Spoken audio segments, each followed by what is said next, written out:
Hello and welcome to this episode of Sundays with Subscribers. Thank you for being here. Thank you for being subscribers. Thank you for your commitment to giving common sense a comeback. I'm Brandi Kruse. We have an awesome interview today on the topic of education, which we've been trying to talk more about on the podcast because it's just so critically important.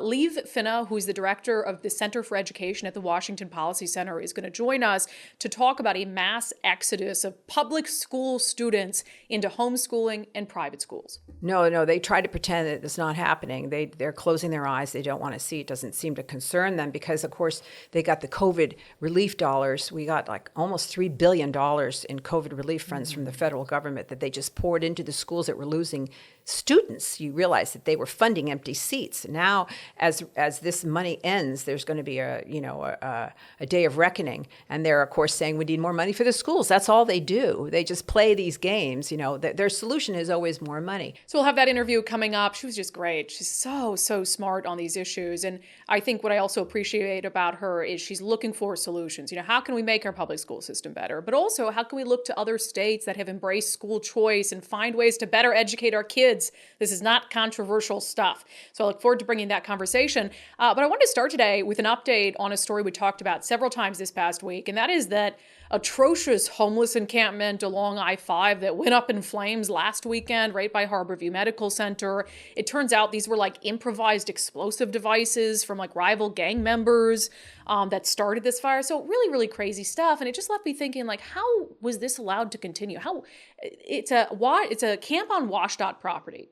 So for the city of Seattle, it's like, hey, we can't do anything about this. It's on your property. The state, you've pledged to clean up these places faster. You need to do this. And so I will be honest, I was so, I don't know if proud is the word, so happy to hear that Seattle basically said, look, this is an emergency situation. And so they worked with WashDOT to go in. And I don't know how much pressure the city had to put on WashDOT. You would think in a common sense world, it wouldn't take any pressure from the city of Seattle to say, hey, this is like a drug feud. It went up in flames by a hospital. We got to clear this thing.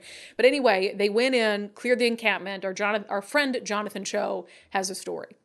This is a WashDOT owned property.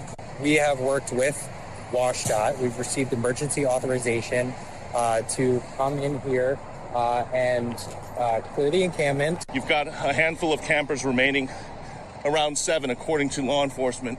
We've deemed it an emergency, both because of the recent criminal activity, the fires that were set, and the hazards that it poses. And here's what's so stunning. You have all of this drug paraphernalia just strewn about in this encampment, hundreds of needles, these so-called harm reduction supplies just being given out by King County and its nonprofit partners. This is just out of control. This is not leading to recovery. This is just enabling at this point. I mean, this is right behind Harborview. It is. It is adjacent to Harborview, and that is one of the main reasons why we are working with WashDOT. We're working with the city. Remind me never to shake Jonathan Cho's hand. I didn't know he's out there touching used needles and stuff. Jonathan, wear some gloves. We always appreciate being able to use our friend Jonathan Cho's videos. He's, of course, creating content for Discovery Institute and their website, fixhomelessness.org. So make sure to follow him on Twitter as well, @ChoShow. But I just wanted to update you on that there was at least enough political will. It took all that, took a fire next to a hospital and I-5, improvised explosive devices as a result of a drug feud to give them the political will to go in and clear that thing. But just an update. All right, let's get to an edition of Tea Time.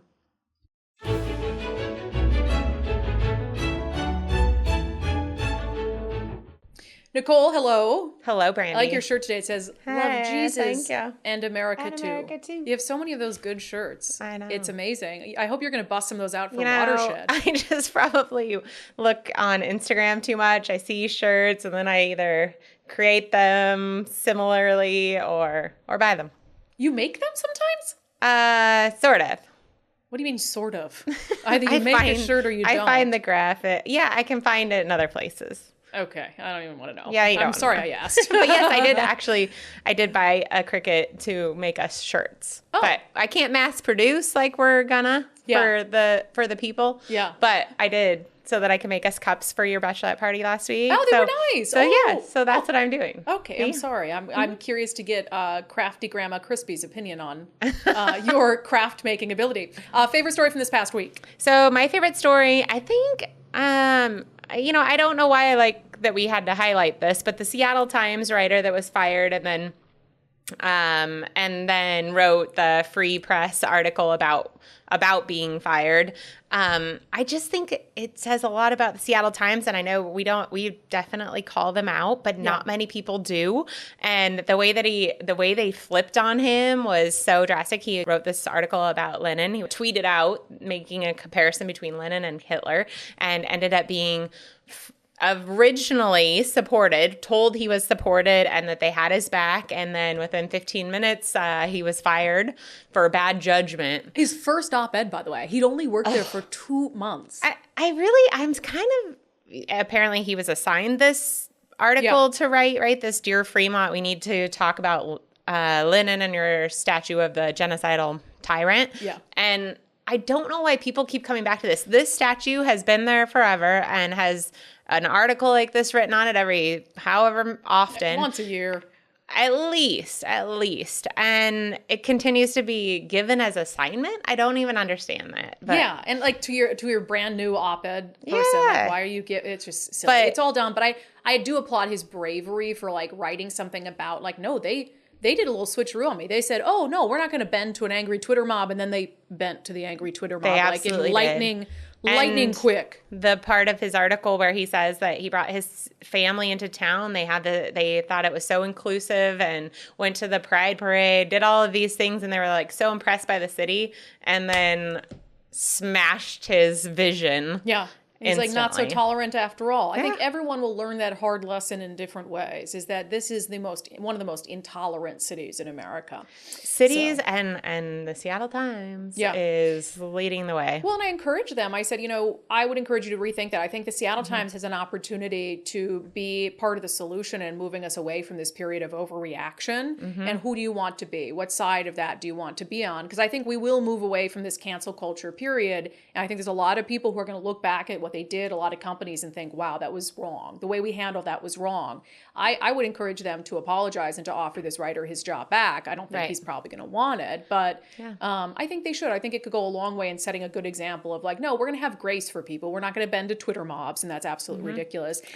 I've been in a similar canceled situation with Dory. And one company that he worked for handled it super poorly, I think, and he was never invited back. The Seahawks. Why can't you say the Seahawks? Yeah. And I have this little, I love football, but I have this little when I watch games now because I want to root for the team, but I don't like the way they handled that. They caved, and nothing he did was bad enough to cave to.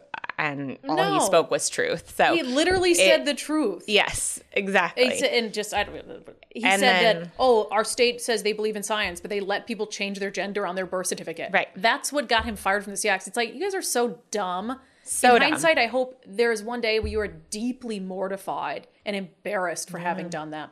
But I will say the company that the radio station that we worked for, Cairo Radio, I think they might have overreacted in the beginning. However, they did come back and say, okay, we're going to support you, blah, blah, blah. But there was certain people there that wanted to go rogue and certain people that had his back. So luckily the people that had his back won. But I mean, cancel culture is out of control. That's what I love about this job. It's one of the main things I love about this job. I never sit here and wonder, what's the impact of something I said? Now, I will personally, if I said something that I regret saying, I'll apologize for it, or I don't mind being self-aware. Well, it's not as if I'll get away with anything. That's not the mentality, but at the same time, we don't have to worry about being canceled over some absolute ridiculousness. And I do think there's a difference between what's happening to this writer, what happened to Dory, and what happened to, say, Bud Light. Because what that is a market decision, not one person deciding for the group that this is okay or not okay or whatever. It's not this like cancel mob coming after you. It is literally the market deciding, well, we don't like your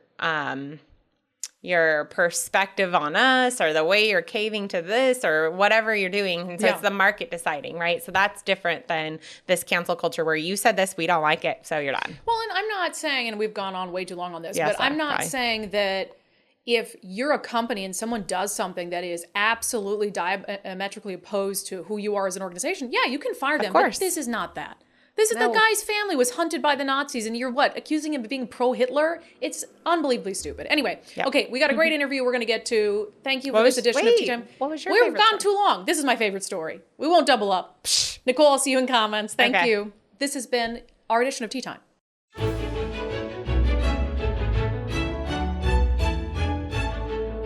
This past week on the show, we talked about a story that was published by the Washington Policy Center, but it looked at data from the State Board of Education that shows that there's this huge exodus of public school students out of the public school system, and they're going into homeschooling, they're going into private schools just in droves. And obviously there is a reason for that, right? There's a lot of stuff going on that we talk about that's wrong with our education system, but I think it really started in earnest around the pandemic. And so we wanted the author of that article to come on. Liv Finna is the director of the Center for Education at the Washington Policy Center, and just offers a lot of good insight, not only into what is driving this exodus, but also about what can we do to make things better for our kids. Liv, welcome to Undivided. Great to be here with you, Brandi. Thank you for inviting me. Yeah, I was saying when you walked in, I'm shocked we haven't met before. It's So amazing. We'll meet under pressure. Yeah. It's an attack interview. Why No. not? Why not? So before we talk about education, let's just sort of be transparent about Washington Policy Center and sort of, do they have a position on education? Like, I'm assuming they are in for school choice. Yes, Washington Policy Center is an independent research organization, and we have a point of view. And in education, I've been working at the Policy Center now for 15 years, and we've done a great deal of review of the existing public school system and options that are being created in other states for families.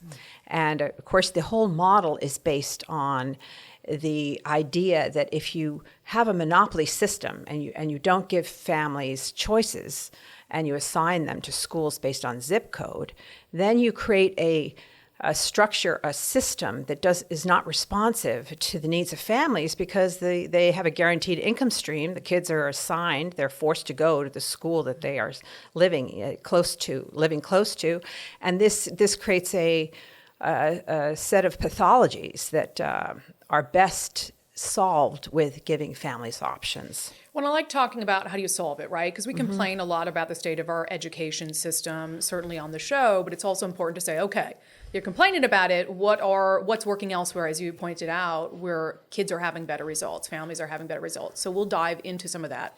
But we are also going to talk about what's wrong. So we'll talk about what's wrong, and then we'll talk about what's right. How would you characterize the state of our public education system?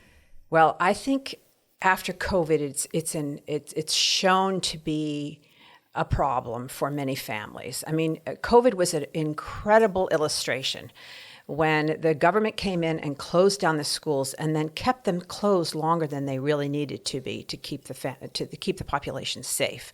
So it illustrated the fact that the public school system is top-down, run by top-down officials, distant from family needs, who don't know the faces of the children, who are not familiar with the needs of the families, may have conflicting values to those of the families, and implemented by centralized bureaucracies that are not required to respond to the needs of families. So COVID was a tremendous wake-up call for families. Yeah. They saw that the schools were closed, and they asked themselves, why can't we get the schools back open? It's particularly here in Bellevue and Kirkland, where there wasn't as much incidence of the virus, and families saw that there was no real danger, no real health danger being posed. They said to themselves, so who's keeping the schools closed if we want them open? And they quickly realized that the governor, the union, the bureaucracies, they were determined to keep them closed, and they weren't going to be moved by even the facts, even by the science, showing that they were safe to open, showing that private schools were opening safely in the fall of 2020, as you recall, while the public schools were kept closed. So this was like a stark difference of approach to the education of children. The private schools, the public charter schools, those schools that are responsive to the needs of families because they must attract the dollars that families bring to their schools to stay open, those schools found ways to stay open. Yeah. Now, the public schools, they have like the guaranteed income stream protected them from the needs of families, and they just did what served them best. And this has been borne out over decades, Brandi, decades of experience of families with the public school system, especially different subgroups, like families with special needs kids, families with children who are not being served well, low-income families whose needs are greater than a traditional middle-class family. They are not well served by the one-size-fits-all model, and this is why giving families options is really the best way to improve the quality of education for all. Yeah. I want to ask you about something you mentioned really quickly because it has been, I think, a topic of debate. My late friend Dory Monson used to say he thought the most powerful entity in the state was the teachers' union. Do you believe that that's true? There's no question about it. I mean, there's been research done by the Seattle Times some years ago looking at the money that's going into political campaigns, and it's coming mostly from teachers' unions. And this is so ironic because the teachers' union is getting its money from the public school system. So we've created a circular incentive system for the public schools to bow down to the power of the union. And so, again, COVID showed this in spades. I mean, you'll remember in February of 2021, the head of the Centers for Disease Control in the country declared that schools were safe to open due to COVID. Mm-hmm. And actually right before that, Fauci also said schools were safe to open in February of 2021. The union, the head of the union, sent a message to the head of the CDC and says, "Hey, wait a minute. We want you to change your recommendation for the schools, so that your recommendation will be used by the schools to keep the schools closed." That was like a galling example of who's making decisions. Not the families, not the parents who have the urgency of educating their children, not even the governor of the state of Washington, not even the local, the state superintendent or the local superintendent. It was a national figure far away from the state of Washington deciding, writing regulations that made it easier for the officials to keep the schools closed. I mean, what's in it for them, I guess, for educators and the teachers' unions to do things that are contrary to the benefit of kids? What's in it for them? What, personal laziness or what? I think they get great power and money from it. The actual union itself, taking dues from teachers' paychecks, gets more power. But how does keeping the school closed further that? Well, they were responding to the fear mongering in their rank and file that was being pushed by the radical members. We can't open the schools. We can't open the schools. And so they served the demands of their rank and file. And it shows you that their convenience and their own internal dynamic is more powerful than serving the children. And that there's no power that comes back from parents to mitigate that power of the union. That's so what Dory Monson said is really right, that the parents do not have the power to open the schools, even if the science shows that it's safe to open the schools. So that was really a clarity, a sort of pulling the wool away from the eyes of many families. They realized, oh my gosh, I can't get the schools to reopen. I know they're safe to reopen. The union will not open the schools. And this is a disservice to me. I have a child who's 6 or 7 or 8 years old and needs to get educated. And clearly the adults don't care about that vital, urgent need that I have to be met. And so that's why you're seeing school choice exploding in other states in this nation. I mean, since COVID, the COVID school shutdowns, and then the values war that's going on in the schools now. Because during COVID, it was the weirdest thing ever to see the state of Washington pass critical race theory laws, mandatory training in the school employees. In May of 2021, Governor Inslee passed Senate Bill 5044, which required all school employees to be trained in this critical race theory, harmful, divisive ideas. What do they call it, though? Because they They deny critical call race it, theory exists. They call it equity, cultural competency, and ending institutional racism. They claim that's not critical race theory. They try to create this guise of language, diversity, equity, and inclusion, and it's just a big gaslight. I mean, it's clearly critical race theory, and it's creating real division now in the schools, and its subset is radical gender theory, queer theory. So it's all part and parcel of the same. And I want to get into that too, but going back to something you said kind of at the very beginning, I agree with you that COVID was a wake-up call for parents, not only because of the schools closing, but they had their kids getting lessons right at the kitchen table. Yeah. And they saw a lot of, and they heard a lot of what was happening. And for the first time, they were almost able to witness this education, and we would get tips and videos, and you won't believe what I saw my kid getting taught. And so I think it opened parents' eyes in a significant way. So your latest piece talks about really a pretty remarkable trend of parents not only sending their kids to private schools in mass numbers, but also homeschooling as well. Can you talk a little bit about, is that a true exodus from public education, or is it just like our population is increasing and people are choosing those options instead? That's a great question. So the numbers show that in the last 3 years, the private school enrollment has increased by 25%. Now that is about 8 times more than the population growth. Okay, so this is a shift. In homeschooling, the number is more like 42%.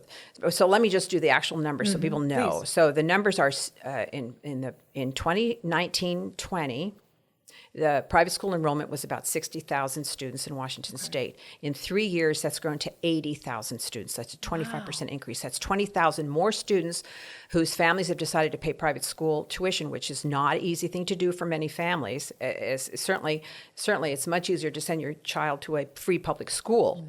So that's a 25% increase in private school enrollment. Now, in homeschooling, that number has gone from 20,000 to 29,000. That's a difficult thing to do too, because you have to have someone at home to homeschool. That means someone can't be working full time in the private sector. So that's a 42% increase, and that also has increased dramatically. And that's more than again the public than the enrollment in the natural population growth. And population figures are actually showing that there are fewer 5-year-olds. So the population is going the other direction. So as the population is declining, that disproportionately more parents are deciding to choose options that they have available to them. But what's unfortunate is that it's really only the well-off parents who can either buy a home in a good public school district or pay private school tuition or homeschool. So that's why school choice is such a compelling idea, because it gives public dollars to families of all means, middle class and low-income families and families with special needs children whose needs are not getting met, all kinds of subsets of families that are not being well served by the one-size-fits-all system. And that is an amazing development. And we're talking about significant money. We're talking between $4,000 per child in the state of West Virginia to about $8,000 per child in the state of Florida. So this is a lot of money that parents can use to educate their children at home. And that's the other thing that the wake-up call of COVID taught parents, and that is that they can educate, that a lot of what happens in the public schools they can do themselves with the help of the internet. Yeah, if they've got the time, if they have the resources right now to be able to do it. Before we dive into some of what's happening in the other states, is there anything, the statistics you just gave me on homeschooling, on the move to private school, is there any sort of database tracking the reasons parents give for pulling their kids out? Such a great question. I actually asked the state legislature why they're not doing a survey to find this out. And look at how everything you do in this life, you're getting asked surveys. You go to the doctor, how was your visit? You go to, to get your car fixed, and you get a questionnaire. How was your visit?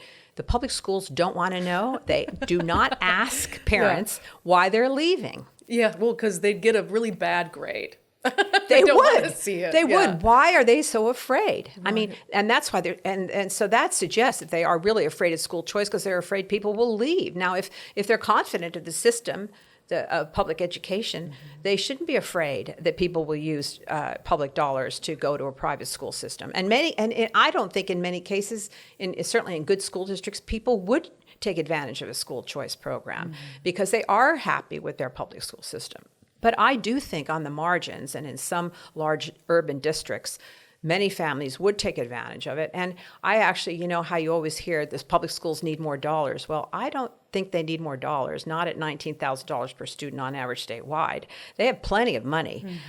What they don't have is any competition from the private sector, and competition is bracing and rigorous and good for people. And the public sector needs that. They have grown very self-satisfied, arrogant, and above listening to what the people need. And it's clear in spades from COVID what happened, that was their attitude. They would just keep the schools closed as long as they pleased. Yeah. Has OSPI, Chris Reichdahl, the governor, have they offered any explanation or excuse for why they have so many students leaving the public school system? No, they try to pretend that it's not happening. They're closing their eyes. They don't want to see it. Doesn't seem to concern them because, of course, they got the COVID relief dollars. We got like almost $3 billion in COVID relief funds from the federal government that they just poured into the schools that were losing students. You realize that they were funding empty seats. Now, as this money ends, there's going to be a day of reckoning, and they're of course saying we need more money for the schools. That's all they do. They just play these games. Their solution is always more money. And one other thing that I definitely need to mention that I haven't yet, and that is that the COVID school shutdowns had a dramatic negative effect on academic learning of the children in the schools that lost nearly, a year and a half of their education. And this is something that our state is turning a blind eye to. All the researchers across the country, from Harvard and Stanford and Georgetown, the experts that are tracking the learning loss during the pandemic are saying that we have an emergency on our hands, that many children are seriously behind in their learning, that the public school system should be reorganizing its services to identify those children that are behind and to help them with individual tutoring.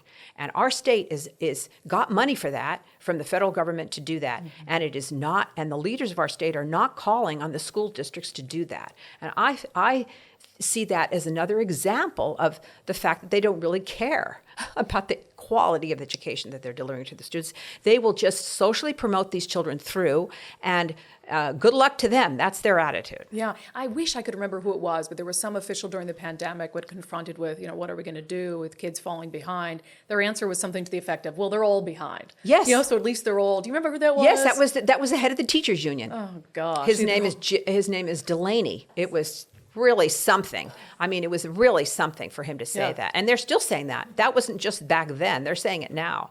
Oh, the kids are all behind. Who cares? That's their attitude. They don't really care. They have well-stocked, well-paid jobs. Teachers on average are getting paid very well now in Washington State, and they have complete tenure protection. They can't lose their jobs if they're bad teachers. They're very isolated from real-world factors, and they don't have to be held accountable for the failure they've inflicted on families and children, vulnerable children. Many will not. I mean, the economists are all saying that there's a definite hit to pay over their lifetimes because they're going to have gaps in their learning that prevent them from acquiring additional skills and knowledge that they need to succeed. So this is a slow-moving train wreck. Yeah. Wow. So in your eyes, is there anything that? Well, first, on the school choice issue, it might sound like an obvious question, but is the primary driver of pushback over that money, the concern like of the teachers union and money being lost from the public education Yes, system? that's exactly right. Okay. Oh, you're going to hurt the public schools if you take money, because their attitude is that they own that money. Hold on a minute. Whose money is it? It's not their money. Right. It's taxpayer money. It's taxpayer money that's provided to educate children, not to fund unions, not to fund systems of public education. The whole purpose of that money that is being given over by taxpayers is to educate the children. It's defined in our state constitution. Yeah. It's a paramount duty to provide for the education of every child residing within the state's borders. So that first premise is wrong. That's money is not intended for the public schools. Now, I can understand that we want to keep the public schools well-funded and well-supported, because not everybody's going to want to leave if they're offered school choice. So I'm not saying that we defund the schools, not at all. And if you look at the research, Brandi, and you look what happens in states that do pass school choice laws, they always increase funding for the public schools at the same time. So it's a fallacy to say that they're hurt, because public school funding always goes up. Always goes up. These states that are passing school choice are increasing school funding, increasing teacher pay, and they're giving money to families to pay for private school tuition through an education savings account or whatever vehicle that they're using, a tax credit scholarship. So both things can be done. This whole it's an either or, it's just a false premise. Yeah. Is there a state or an example in another state that you can give us of something that's really, really working well that we ought to look to as an example? Well, there's so many states, 32 states, Puerto Rico, the District of Columbia, all offer families school choice in some form or another. And some of the states are red states, some of them are blue states. And basically, I would say that the state that has been at the forefront, the two states that have been at the forefront are Arizona and the state of Florida. They have been very aggressive in giving families options. But there are states like Maryland that give a Hope Scholarship. There's the D.C. scholarship for low-income families in the District of Columbia. That program has been around for some time. It's always being under threat from the left wing of the Congress, but that has been extremely successful program that has increased graduation, because what happens is you're a low-income black family in the District of Columbia. You see the public school system is run with riddled with drugs and gangs, and you want to keep your kid out of there. You want to send your child to a private religious school. You can get a scholarship to do that, where the school puts uniforms on your little child and gives the children discipline and a way forward and a structured environment to succeed in. The numbers show that these children graduate at higher rates. They get better test scores. They have more chances of success in life. So with that kind of evidence, it's all over the place, Brandi. I could go on forever about the good news that school choice delivers to families, deserving families. I could go on all day. You would think that anyone who cares about the children would pass school choice. And when you start to look at places like Europe, where the union is more of a partner rather than an adversary on these issues, on educating children, you see that there's school choice in the countries of Europe that we turn to as examples for other things, like Sweden and Holland and Belgium and Norway and France. They all offer families, if they're not happy with the public system, they get public dollars to go to a private school system. So what is the status of the school choice debate in our state? In our state, the status is very interesting. The polls show that Democrats and Republicans, about 70% want school choice. Wow. So the public wants it. It's like public charter schools. There's strong support for public charter schools, yet the people in power in the education committees, who are elected with the strength of the union dollars that are taken from teachers' paychecks, a nice little virtuous loop from their perspective, block any effort to give families an exit from the public school system, because they are protecting with every word, with everything they say, they hate school choice. They hate charter schools. They hate school choice programs. So they block them. Yeah. There was a hearing this year for the first time in a long time on a school choice bill. Every year we get school choice bills introduced by caring lawmakers. Every year they get blocked by the union chair of the education committees in the House and the Senate. Yeah. Well, and, I kind of we talk a lot on this show about things we wish would improve, and public safety and taxation and stuff, but you also have to look at the political reality, right? And they have control everything, and I don't see that, at least on the horizon, changing in a significant way. I mean, you can always hope that there might be a little bit of balance, but absent, a significant shift in the will of the electorate, what can be done to improve our public schools if a robust school choice isn't on the horizon in our state? What actions could be taken to improve what's happening in our public schools? That's a very good question. So there's one thing that can be done, and that is, because the sector itself is so resistant to change, one of the great failings of the public school system is that they do not use the science of teaching reading to teach young elementary school students how to read. That is deep instruction in phonics.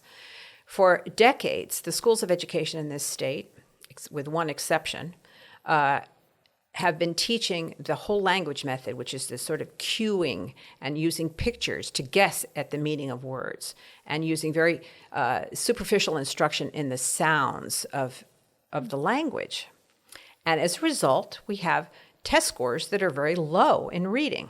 Yeah, we were just looking at the statewide Yes. report cards. It's atrocious. It's atrocious. And so that itself, if pressure could be brought to bear upon the schools of education to change, they have been captured by an ideology that whole language is the only way to teach children to love how to read. Yeah. Well, Although the numbers show very clearly that the best way to teach children how to read is to provide them deep instruction in phonics, okay? And so that change alone would make a huge difference in helping the students. And also keeping attention to the science of teaching math, same kind of idea, because we've had the Common Core. You heard about the Common Core. oh, yes. That has confused children in math to no end. The numbers show it. It's outrageous that we are still teaching these crazy, confusing methods of teaching math in elementary school. We need to improve the way we teach math, and we need to improve the way we teach reading, and that in the public schools. And bringing pressure to bear on the schools of education might have an effect. Well, they have that, and the test scores don't lie. I mean, we looked at the report cards for the state, and they're atrocious in math, science, English language learning. And I wonder, though, how much of it is competing priorities. So you had mentioned, they're caught in this ideology. Yeah. I watched an Olympia school board meeting the other day. The amount of time spent on education issues versus equity, talking about issues related to gender and outcomes it was like an SNL skit. It was really quite wild. So we talk about those issues a lot. Right. We broke a couple stories recently on Yes. sex ed lessons and on gender ideology and policies around that. How significant are those issues versus like how much we focus on them, right? Versus how significant they are in having an actual impact on the quality of education in public schools. Well, I think they have a real when the leaders of a district, like a school board, Right.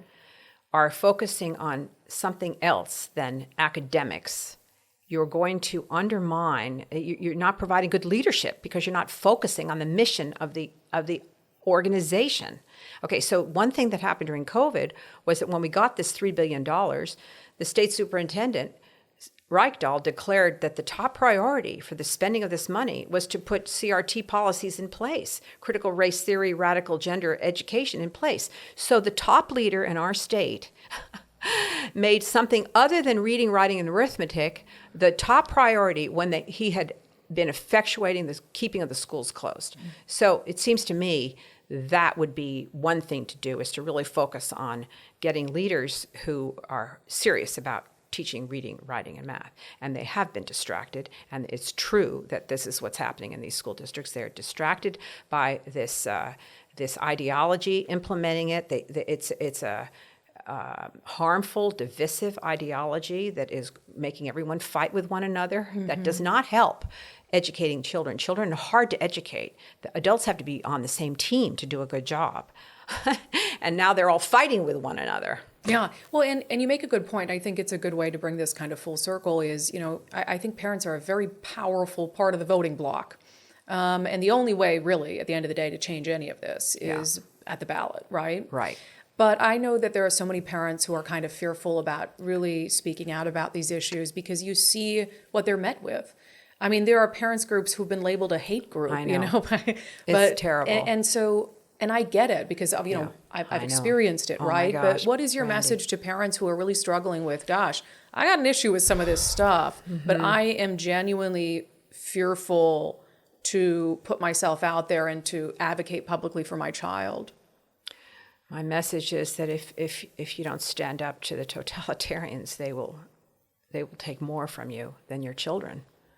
I mean, it is a terrible time we're living in, that anyone that speaks and wants to debate issues gets attacked, or organizes politically to question the ideology coming out of the public schools. These are public schools.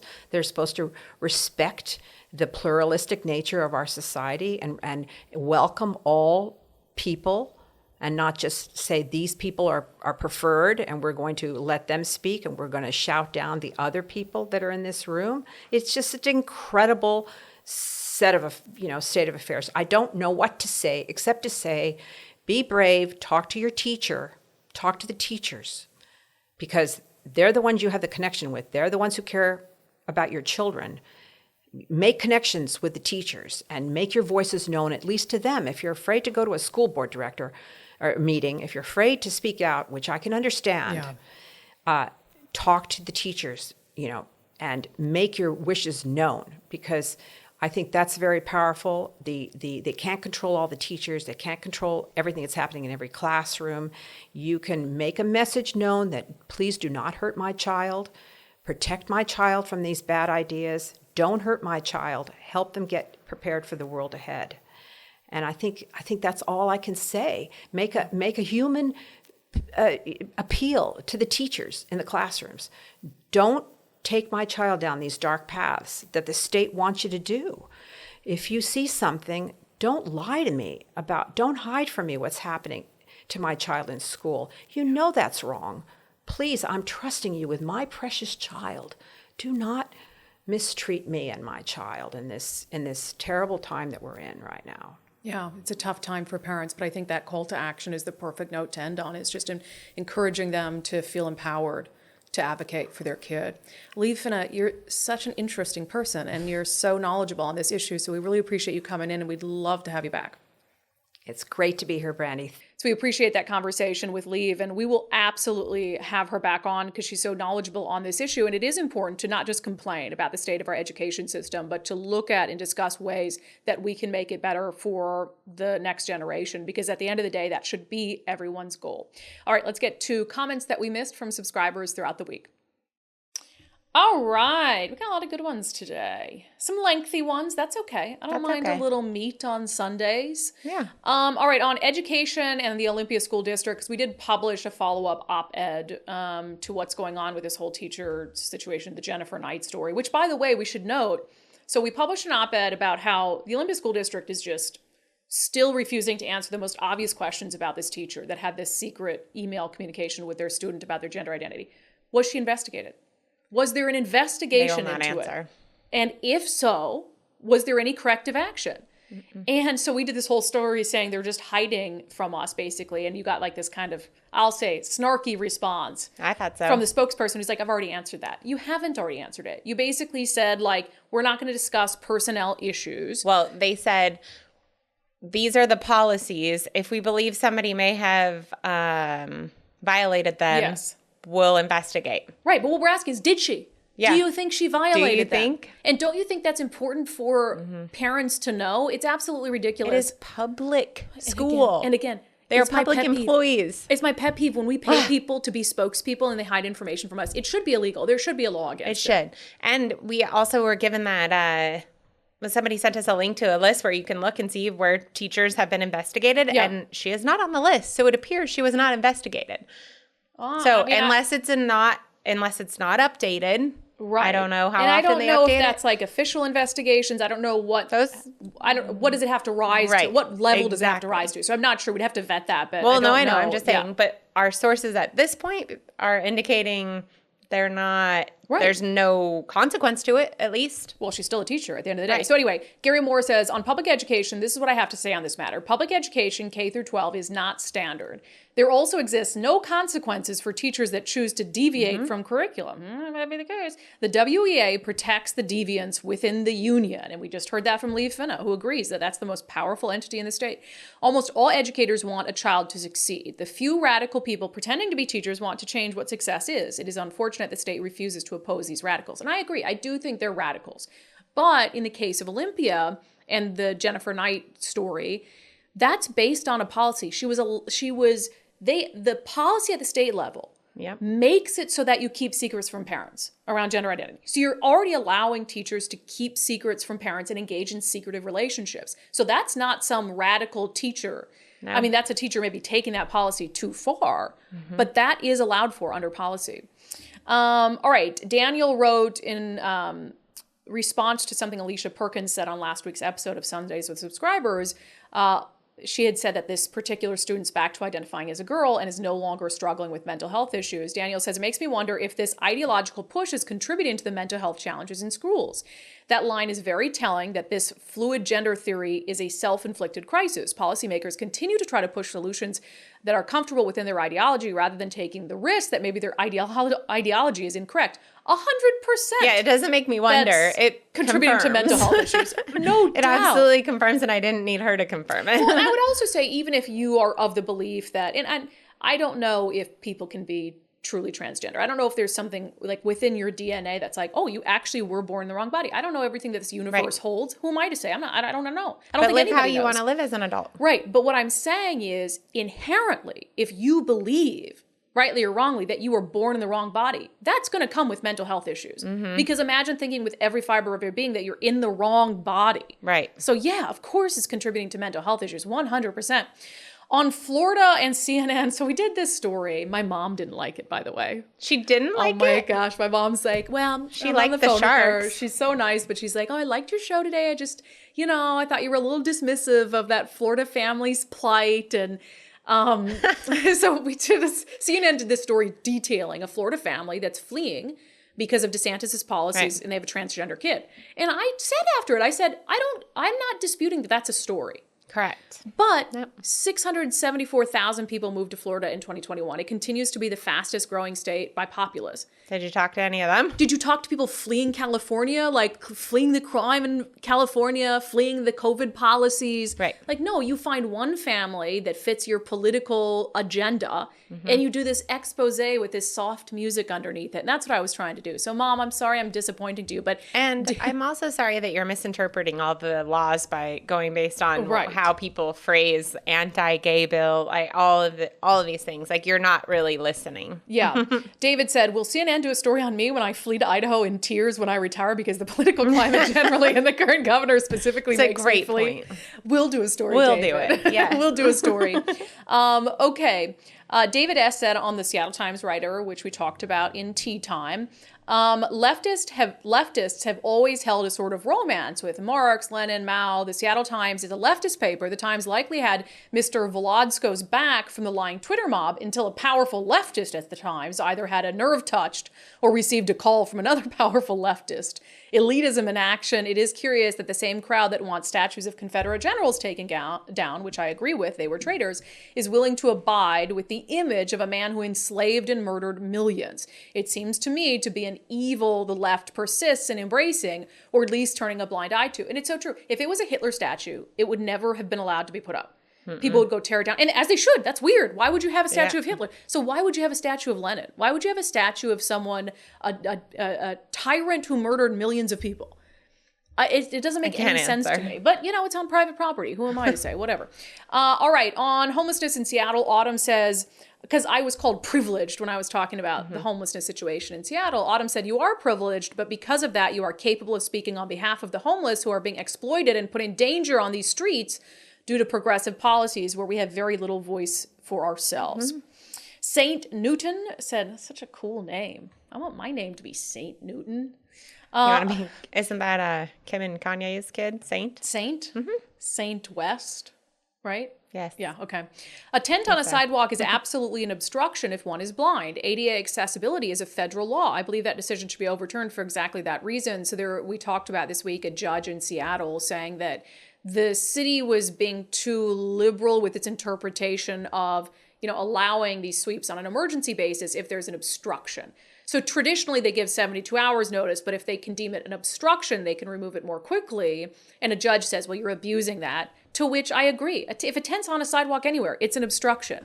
Somebody doesn't have to trip over it for it to be an obstruction. Exactly. That's a very good point. Let's get to a couple on abortion. David says, Brandi, I know that you support pro-choice, but it is my opinion that the willingness of our culture to end the life of the unborn has contributed to the lack of the value of life overall. I am not surprised in Senator Elias's comments because Senator Marco Elias of our state defended this late stage abortion in Nebraska where this young girl buried and tried to burn the unborn fetus and it ended up being convicted not for the abortion but for the treatment of the unborn child's body. So it's just insane. Let's see. On the show, Lisa says, yay, undivided merch, because we rolled that out at Freedom Fest yesterday, and we will soon have, in fact, let's wear tomorrow. We're doing an all-election show. Mm-hmm. Let's wear our T-shirts tomorrow. Yeah. That's perfect. They're cool. Yeah, Lisa said, yay, undivided merch. I won't be able to go to the event. Couldn't go to the event. She posted this comment earlier in the week. So I hope you'll have it for sale on your website. We will. We are going to do a merch website. We just don't have it up and running quite yet. So we'll have to tease you tomorrow with our T-shirts. Yeah. We got this really... Do you want to read this one, Nicole? Oh, sure. From Casey, Short Bowl. Short Bowl, which is a fun last name. Yeah. Well, I have to say, after Dory's passing, I didn't know where to look anymore. I am from South Dakota, and South Dakota. Okay. You just really all of a sudden had an accent. I don't know how it came out. I am from South Dakota, and I always question my reasons for moving here. I live on Bainbridge Island. It was an eye-opener. When I heard Dory and Nicole and Brandi on the show, I felt a connection with you all. That's so nice. I know, so sweet. When I moved here in 2015, I was like, what did I get myself into? So I listened over the years, and then old Dory took us for an unplanned surprise. Yeah. To cut it short, I am proud of you, Brandi, and I'm proud of you, Nicole. I am sorry for you and Dory. I found a voice, and it sure isn't at noon on Cairo. I finally found it with you. I hope you all the best. And I hope you all the best. I found you on Spotify. You should be proud, and Dory would be too. I have tears. I am still sad. But you all should keep that fight going. I'll be tuning in. Have a good day and a good night. Just one of your many loyal listeners looking for a voice that no one listens to. Oh Sincerely, my gosh, Casey that's so nice. It's so Thank sweet. you, Casey. Well, we appreciate you, and we appreciate all of our wonderful subscribers for allowing us to do this awesome job and to try to hold people accountable for being absolutely ridiculous and insane. All right, as I mentioned, we are going to have an election-only show tomorrow. So on the live show, it'll be all elections all the time because even though it's an off year, we want to make sure that people are voting first and foremost, and that they understand the importance of every single election. All right, any last words, Nicole, before I let you go? Vote. Good one. Okay. Thank you for being here. Thank you for supporting this mission and this movement to give common sense a comeback. We appreciate every single one of you. We will be back on the live show tomorrow at noon.